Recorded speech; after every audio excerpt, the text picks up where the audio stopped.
আমাদের জ্ঞান পড়া অবস্থা থেকে দেখছি যে ফেরি সার্ভিস চলছে। তখন ছোটো নৌকা চলতো বুটবুটি, এখন 6 সিলিন্ডার বডি চলছে।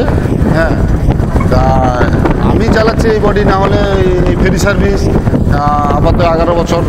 হ্যাঁ, এর আগে আমার আগে আরও অন্যান্য মাঝি ছিল। তা আগে জনবসতি একটু কম ছিল, তারপর মাঝে বেড়েছিল। গ্যাসের পর থেকে এখন অনেক কমে গেছে। তা এখন আমাদের ফেরি সার্ভিস চলাচল বলতে টাইম টেবিল ঘোড়ামারা থেকে ছাড়ে সকাল ফার্স্ট 6টা, 8:45, 11:15, 2:30, 4:15, এই লাস্ট ঘোড়ামারা থেকে। এবার লট নম্বর 8 থেকে হচ্ছে 8টা, 10টা, 12:30, 3:30, 5টা। এই টাইমটা চলছে এখন বর্তমান। এবার এখন ওই সাগর মেলার জন্য ড্রেজিংটা হওয়ার পর থেকে এক মাস 2 মাস এইভাবেই চলে। এরপরে কিন্তু জোয়ার ভাটা ভ্যাসেল যেমন টাইম টেবিল চেঞ্জ করা হয়, ওইভাবেই আমাদের টাইম টেবিল চেঞ্জ হয়।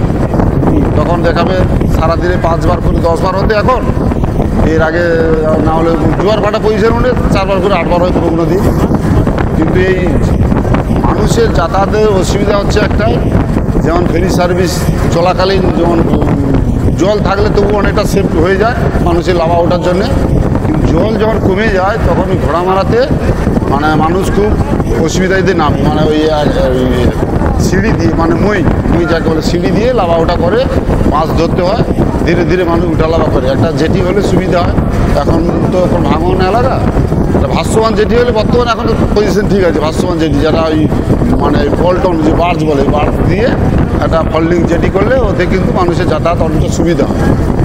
প্রতিদিন মানুষ এখন বর্তমানে এই গ্যাসের পর থেকে এখন খুবই কমে গেছে। জোর 300-400 মানুষ যাতায়াত করে। এখন ভাড়া মাত্র নিচ্ছি 13 টাকা করে। কমে যাওয়ার কারণ বলতে পানের বাড়ি ছিল। পানের বাড়ি বলতে আমাদের মেন ইনকাম ঘোরামারা আছে পানের বাড়ি আসে অনেক নষ্ট হয়ে গেছে। সেই থেকে মানুষ আর রিস্ক করে করে না। এবারে কাকদ্বীপে এপারে এসে বরজ বাড়ি করেছে। এইবারে বেশির মানুষ এখন চলে এসছে। আছে ঘর বাড়ি, এখন ভোট ওখানে রয়েছে। হ্যাঁ, আমাদের ভোটার হচ্ছে ওই 5,500 ভোটার আছে। 5টা বুথ আছে, পঞ্চায়েত আছে। পোস্ট অফিস আগে ছিল, ইয়াসের পর থেকে পোস্ট অফিস চলে এসছে। এবারে পোস্ট অফিসটা থাকলে খুবই ভালো হতো মানুষের। পোস্ট অফিস তো আর যা চলে এসছে, কাগজপত্র বেশি যাওয়ার পর থেকে আর কেউ যায় না পোস্ট অফিস। যাত্রী ছাড়া বলতে কখন কেউ আছে কোনো মানে ব্যবসায় আসে ছাগল দুটো কিনতে বা কেউ গরু কিনতে, এইসব টুকটাক যাওয়া আসা করে। আর এরই মধ্যে সব যাওয়া আসা করে। আবার মানে এক্সট্রা নৌকো বলতে এই বাজারঘাটে যে ভুসিমালে মালফাল আসে মুদিখানা দোকানে, ওটা এক্সট্রা নৌকা আছে।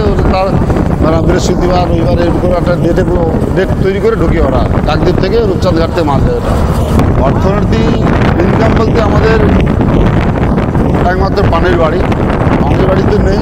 আর ইনকামই না থাকার মতনই ধরতে পারো, ইনকামই কিছু নেই। প্রায় লোকই ধরতে পারেন তুমি 80% লোকই তুমি আর হচ্ছে সব কেরালায় যা। আমার নাম শেখ সৌরভ।